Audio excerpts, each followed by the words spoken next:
السلام علیکم دوستو، ڈرامہ سیریل جانثار کی آنے والی ایپیسوڈ میں آپ دیکھنے والے ہیں کہ سرفراز اور کشمالہ اپنی چال میں کامیاب ہونے والے تھے۔ نوشروان دعا سے نفرت کرنے لگا تھا، اس کی دعا کے لیے محبت میں کمی آ گئی تھی۔ نوشروان دعا کو دھوکے باز سمجھنے لگا تھا، لیکن اب جب نوشروان کو معلوم ہو چکا ہے کہ دعا پریگننٹ ہے، وہ ماں بننے والی ہے، اب جو نوشروان کے دل میں دعا کے لیے نفرت تھی وہ ختم ہو چکی ہے اور ان کا یہ رشتہ پھر سے مضبوط ہو جاتا ہے۔ پہلے تو نوشروان دعا سے کافی غصہ تھا، اس سے بات تک نہیں کرنا چاہتا تھا، لیکن اب اس کا غصہ ختم ہو چکا ہے، بلکہ اب تو نوشروان دعا کا بہت زیادہ خیال رکھتا ہے، اسے کسی چیز کی کمی نہیں ہونے دیتا۔ دعا تو پہلے بھی گھر کے کام نہیں کرتی تھی، لیکن اب تو نوشروان اسے بیڈ سے اترنے تک نہیں دیتا، کہتا ہے کہ تم آرام کرو، اگر تم آرام نہیں کرو گی تو بچے کی صحت پر اثر پڑے گا اور تمہاری صحت بھی خراب ہوگی، یہ تم دونوں کی زندگی کے لیے۔ نوشروان فروٹس لیتا ہے اور اپنے ہاتھوں سے کاٹ کاٹ کر دعا کو کھلاتا ہے اور کہتا ہے کہ فروٹس کھایا کرو تاکہ تمہاری صحت بنی رہے اور بچہ بھی صحت مند رہے گا۔ جبکہ کشمالہ تو بہت خوش تھی کہ اس کی چال کامیاب ہو رہی ہے، نوشروان دعا سے نفرت کرنے لگا ہے، ان دونوں کے درمیان دوریاں بڑھ گئی ہیں۔ نوشروان دعا کو اب دھوکے باز کہتا ہے۔ کشمالہ تو معلوم نہیں کیا کیا خواب دیکھ چکی تھی، وہ تو یہ سوچ رہی تھی کہ بہت ہی جلد نوشروان دعا کو اپنی زندگی سے باہر نکال دے گا اور اسے طلاق دے دے گا، اور پھر نوشروان اور کشمالہ ایک دوسرے کے ساتھ خوشی خوشی رہیں گے اور پھر نوشروان صرف اور صرف کشمالہ کا ہوگا۔ لیکن جب کشمالہ دیکھتی ہے کہ نوشروان نے دعا کو شاید معاف کر دیا ہے، وہ تو اس کا خیال رکھ رہا ہے، اسے اپنے ہاتھوں سے فروٹ کاٹ کر اسے اپنے ہاتھوں سے فروٹ کھلا رہا ہے۔ اب تو یہ سارا نظارہ دیکھنے کے بعد کشمالہ غصے سے آگ بگولا ہو جاتی ہے اور کہتی ہے کہ میں نے کیا سوچا تھا اور یہ کیا ہو رہا ہے، نوشروان آخر دعا کو کیسے معاف کر سکتا ہے۔ اس کے بعد دعا نوشروان سے کہتی ہے کہ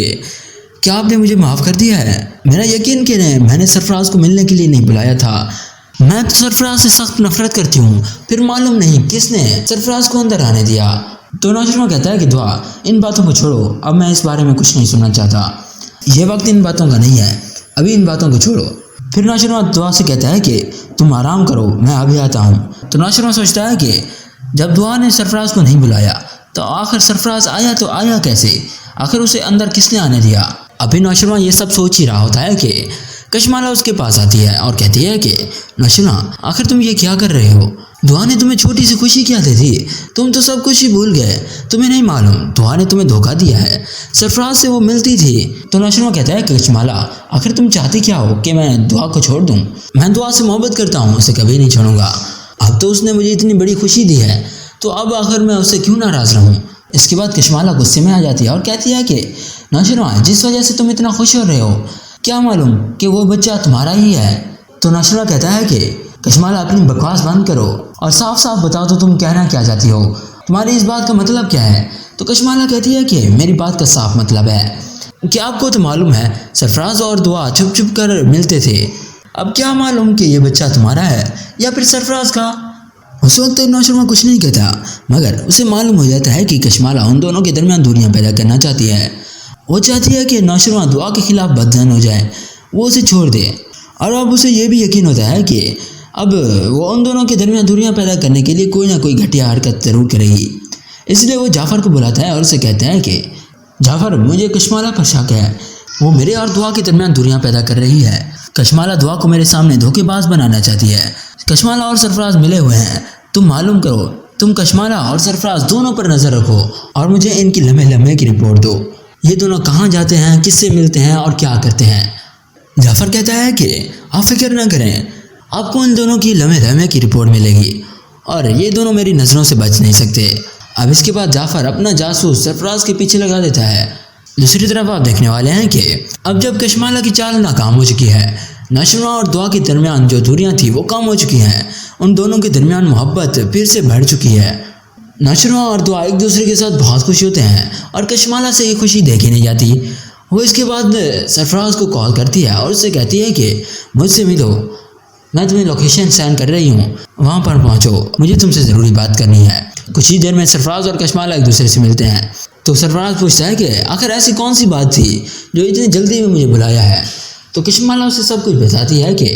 ہمارا وار خالی گیا ہے، نوشروان پھر سے دعا سے محبت کرنے لگا ہے، اب تو دعا ماں بھی بننے والی ہے، نوشروان اب تو اس کا اور بھی زیادہ خیال رکھتا ہے، اسے کسی چیز کی کمی نہیں ہونے دیتا، اب بس، اب میں چھوٹے چھوٹے کھیل کھیل کر تھک چکی ہوں، اب ہمیں کچھ بڑا کرنا چاہیے جس سے نشرہ اسی وقت دعا کو اپنی زندگی سے نکال دے۔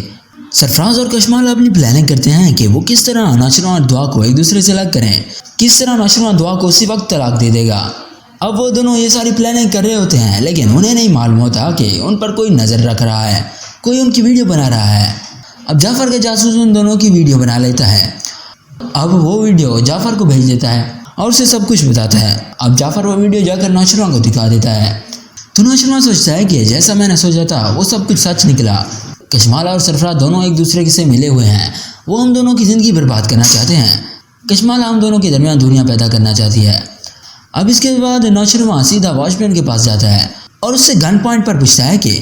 اب تم مجھے سچ سچ بتاؤ، اس دن سرفراز کو تم نے اندر کیوں نہیں دیا؟ تم سے کس نے کہا تھا سرفراز کو آنے دو؟ تو واچ مین کو اپنی جان کا ڈر لگ جاتا ہے، اسے ڈر ہوتا ہے کہ کہیں نوشروان اسے جان سے نہ مار دے، اس لیے وہ نوشروان کو سب سچ بتا دیتا ہے کہ کشمالہ نے اس سے کہا تھا کہ وہ سرفراز کو اندر آنے دے۔ اب یہاں پر کشمالہ اور سرفراز دونوں کی حقیقت نوشروان پر عیاں ہو جاتی ہے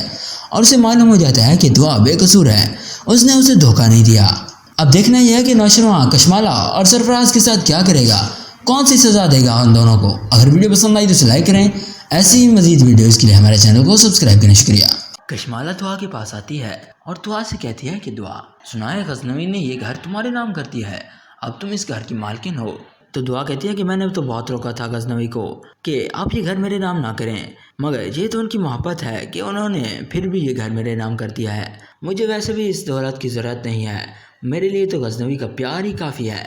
غزنوی مجھ سے اتنی محبت کرتے ہیں کہ مجھے دولت کی ذرا برابر بھی ضرورت نہیں ہے، ان کی محبت ہی میرے لیے ایک بہت بڑی دولت ہے۔ پھر کشمالہ کہتی ہے کہ مگر افسوس، اب تمہیں اس گھر سے جانا ہوگا، بہتر ہے کہ تم ابھی سے اپنا سامان پیک کرنا شروع کر دو، کیونکہ اب میں یہاں آ گئی ہوں تو اب میں تمہیں یہاں نہیں رہنے دوں گی، تمہیں بہت ہی جلد اس گھر سے نکال کر باہر کر دوں گی، تم ہمیشہ کے لیے نوشروان کی زندگی سے دور ہو جاؤ گی۔ تم نے بہت عیاشیاں کر لی نوشروان کے ساتھ، مگر اب اور نہیں، مگر اب تم پھر اپنی مڈل کلاس زندگی میں واپس چلی جاؤ گی۔ پھر دعا کہتی ہے لگتا ہے کہ اپنی بیٹی کی پریشانی کی وجہ سے اب کا دماغ سٹیا گیا ہے،